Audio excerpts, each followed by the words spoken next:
इसमें। चलिए बढ़ते हैं, हम लोग बातचीत करेंगे रेट गेन के बारे में, जिस पे आज हम कंपनी के बारे में तफसील से बातचीत करने वाले हैं। कंपनी के मैनेजमेंट हमारे साथ जुड़े हुए हैं, चूँकि पूरा ट्रेवल टूर सीजन शुरू हो चुका है ग्लोबली और बहुत सारे लोगों ने प्लान्स बनाए होंगे किस तरह कामकाज चल रहा है, किस तरह के डेस्टिनेशंस में लोग ज़्यादा जा रहे हैं और कंपनी का कामकाज कैसा चल रहा है, इन सब पे बातचीत करेंगे कंपनी के सीएमडी भानु चोपड़ा से। भानु जी, बहुत बहुत स्वागत है आपका सीएनबीसी आवाज़ पर। हो चुकी है आजकल सबसे हॉट टॉपिक यही है, टूर एंड ट्रेवल क्या चल रहा है। तो पहले तो एक हमें बेसिक समझाइए ये कि इस वक्त टूर एंड ट्रेवल इंडस्ट्री किस दौर से गुजर रही है, क्योंकि अब हम ये देख रहे हैं कि पूरी दुनिया में कहीं ना कहीं इन्फ्लेशनरी प्रेशर बन रहा है। तो क्या डिस्क्रिशनरी स्पेंडिंग पे इसका असर हो रहा है या अभी सब कुछ नॉर्मल है?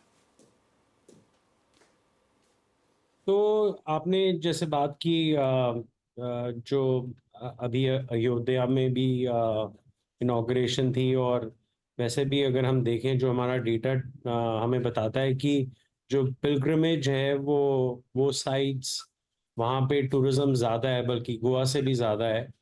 और दूसरा बहुत फैसिनेटिंग फैक्ट ये है कि जैसे कि इंडिया की मिडिल क्लास बूम कर रही है और जो पर कैपिटा इनकम है वो अभी लगभग $3,000 है, और अगर $5,000 तक पहुंच जाती है तो अगले 3-4 साल में ट्रैवल का एक एक्सपोनेंशियल ग्रोथ होगा, जो बहुत डोमेस्टिकली भी होगा और इंटरनेशनली भी होगा। और अगर ये 7,000 पहुंच जाती है तो लग्जरी ट्रैवल की भी डिमांड काफ़ी ज़्यादा होगी, क्योंकि जो डिस्क्रिशनरी स्पेंड है उसमें अभी जितने भी कंज्यूमर सर्वेज हैं उसमें ट्रैवल 4th नंबर पे आता था पहले, बट आफ्टर कोविड अब वो नंबर 1 पे है, क्योंकि लोगों का जो एटीट्यूड है कोविड के बाद वो चेंज हो गया है। वो एक्सपीरियंसेस लेना चाहते हैं और एक्सपीरियंसेस में ये ट्रैवल जो है वो नंबर 1 बेनिफिशियरी है। जी, अच्छा ये बताइए सर कि अगर हम डॉलर को देखें काफ़ी स्ट्रॉन्ग हुआ है, एनुलाइज बेसिस पे काफ़ी स्ट्रॉन्ग डॉलर है इस समय। इससे इंडिया का जो हमारा आउटबाउंड ट्रेवल है उस पर किस तरीके का असर देखने को मिल रहा है या नहीं मिल रहा है? जैसे कि मैंने कहा कि इंडिया की जो मिडिल क्लास है अब वर्ल्ड में नंबर 1 मानी जाती है, और जो ट्रैवल स्पेंड भी है पर ट्रिप वो भी काफ़ी इंक्रीज हो गया है। तो अगर आप बिग होटल चेन्स देखें, ओटीएस देखें, और इवन एयरलाइन कनेक्टिविटी देखें, तो सारी जितने भी ट्रैवल प्लेयर्स हैं इकोसिस्टम में उन सब का फोकस अब इंडिया ही है। और मुझे लगता है कि आने वाले दिनों में, सालों में, जो इंडिया आउटबाउंड अपॉर्चुनिटी है वो काफ़ी सिग्निफिकेंट और लार्ज है, क्योंकि हम एक्सपोनेंशियल ग्रोथ देख सकते हैं इसमें।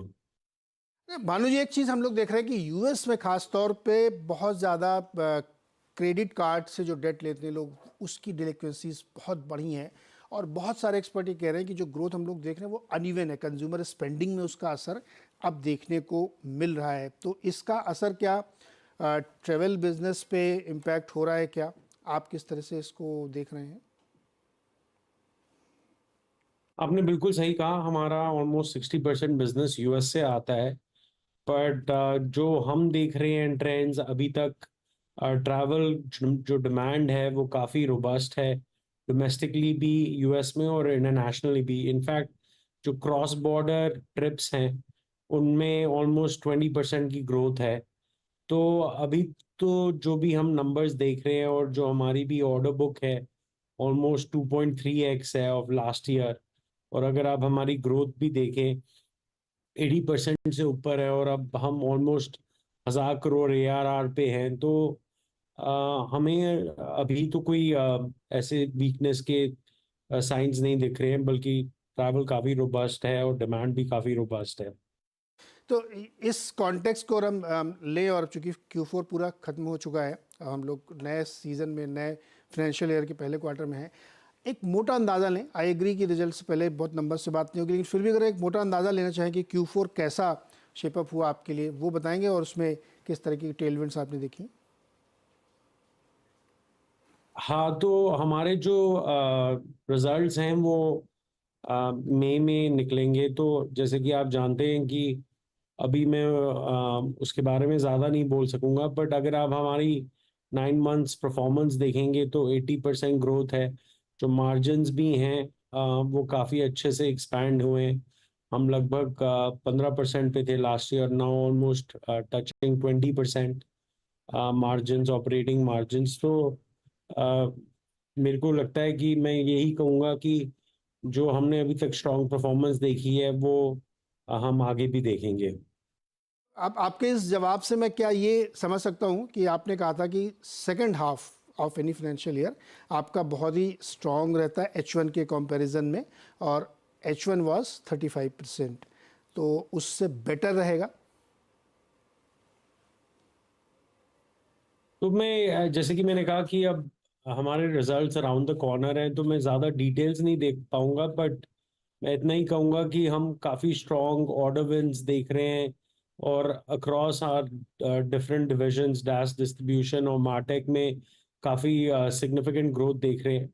तो आई एम क्वाइट कॉन्फिडेंट कि similar growth patterns will emerge in this quarter also. Bhanu sir, आपने आपने लॉन्ग टर्म गाइडेंस से हमेशा दिया था कि 20-25% की ग्रोथ से आप ग्रो करेंगे नेक्स्ट 3-4 ईयर्स तक। इसको मैं उससे भी कनेक्ट करूं कि जो पूरी टूर एंड ट्रैवल इंडस्ट्री है ग्लोबली, इंडिया इंक्लूड कर लीजिए, तब भी उसमें सारे होटल्स वाले या ट्रैवल वाले लोग कह रहे हैं कि अगले 3-4 साल तक तो कोई प्रॉब्लम दिख नहीं रही है। तो ये एक सिंपली एज्यूम करना ठीक रहेगा कि 20-25 से 30% की रेंज में आप अगले 2-3 साल तक ग्रो कर पाएंगे। तो जैसे कि मैंने अभी कहा कि जो हमने फोरकास्ट दी थी वो 1000 से 2000 करोड़ टर्नओवर की दी थी, तो वो हम उस पे अभी भी टिके हुए हैं और मुझे काफ़ी उम्मीद है कि जो हम ग्रोथ पैटर्न्स देख रहे हैं अपने डिफरेंट डिविजन्स में, हमने AI based, generative AI based products launch किए हैं। काफ़ी सीड्स हमने इन्वेस्ट किए थे 2-3 साल पहले, तो उनका फ्रूट आगे वाले क्वार्टर्स और सालों में हमें मिलना चाहिए। और अभी लास्ट 2-3 मंथ्स में हमारी काफ़ी कॉन्फ्रेंसेस हुई हैं, जो रेडियन ऑर्गेनाइज कॉन्फ्रेंसेस हैं।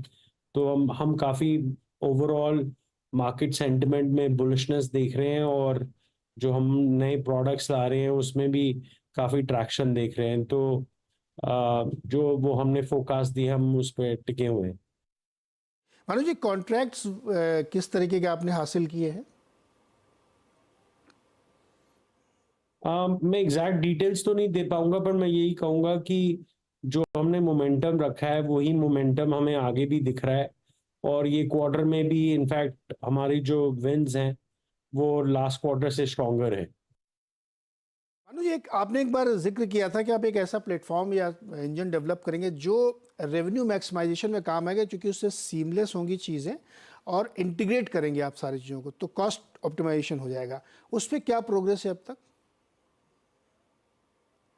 हाँ, तो ये आपने बहुत बढ़िया क्वेश्चन पूछा, क्योंकि ये हमारे एक इनिशिएटिव था जो हमने 2 साल पहले लॉन्च करा था, to build an integrated AI based RevMax platform, जो हमारे कस्टमर्स को गेस्ट लाने में, एक्विजिशन में, गेस्ट रिटेंशन एंड एंगेजमेंट और गेस्ट वॉलेट शेयर एक्सपेंशन में हेल्प करेगा।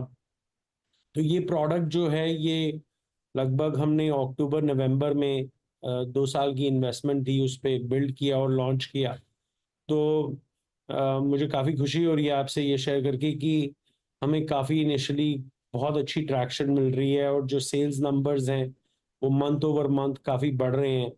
और आने वाले टाइम में ये एक हमारे लिए एक सिग्निफिकेंट ग्रोथ ड्राइवर होना चाहिए। तो ये आपकी इंडस्ट्री के लिए एआई, आर्टिफिशियल इंटेलिजेंस बहुत रोल प्ले कर रहा है, क्योंकि गेस्ट के टेस्ट को, गेस्ट के इंटरेस्ट को, उनकी लोकेशन को, इन सब को आइडेंटिफाई करने और फिर उनको प्रमोट करने में एआई का बड़ा इस्तेमाल हो सकता है। कि आप लोग इसका यूज़ कर रहे हैं तो किस तरह का फ़ायदा हो रहा है, या यूज़ कर रहे हैं तो क्या टूल्स इस्तेमाल कर रहे हैं?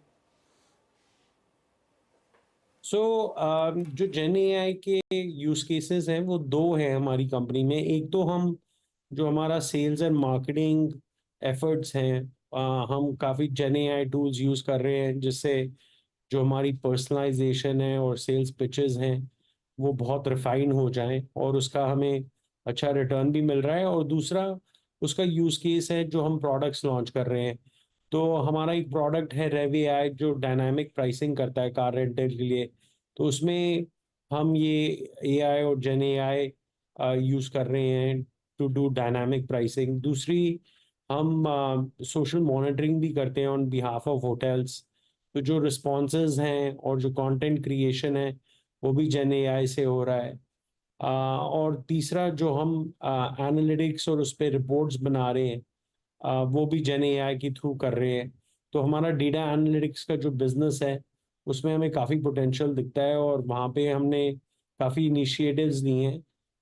अभी अर्ली डेज हैं कि मैं कहूँ उससे रेवेन्यू इम्पैक्ट सिग्निफिकेंट है, बट अगेन ये सारे हमारे ग्रोथ ड्राइवर्स हैं फ्यूचर के लिए। तो मुझे काफ़ी उम्मीद है कि इनसे रेवेन्यू इम्पैक्ट सिग्निफिकेंट होना चाहिए, जैसे हमें मार्केट में ट्रैक्शन मिलेगा। ओके भानु सर, बहुत बहुत शुक्रिया हमारे साथ जुड़ने के लिए। और बहुत सारी चीज़ें आपने क्लैरिफाई की। एक तो एआई से आने वाले समय में बहुत रेवेन्यू मैक्सिमाइजेशन में मदद मिलेगी, और दूसरा ये कि टूर एंड ट्रैवल इंडस्ट्री में किसी भी एंगल से भी कहीं कोई नरमी के संकेत नहीं दिख रहे हैं ग्लोबली। तो इसलिए ये इंडस्ट्री में चाहे होटल्स हों, टूर ट्रैवल कंपनीज़ हों, टिकटिंग कंपनीज़ हों, एविएशन हो, सब में बहुत तेज़ी देखने को मिल रही है। बहुत बहुत शुक्रिया सर हमारे साथ जुड़ने के लिए। इसी के साथ एक छोटा सा ब्रेक और उसके बाद मार्केट अपडेट।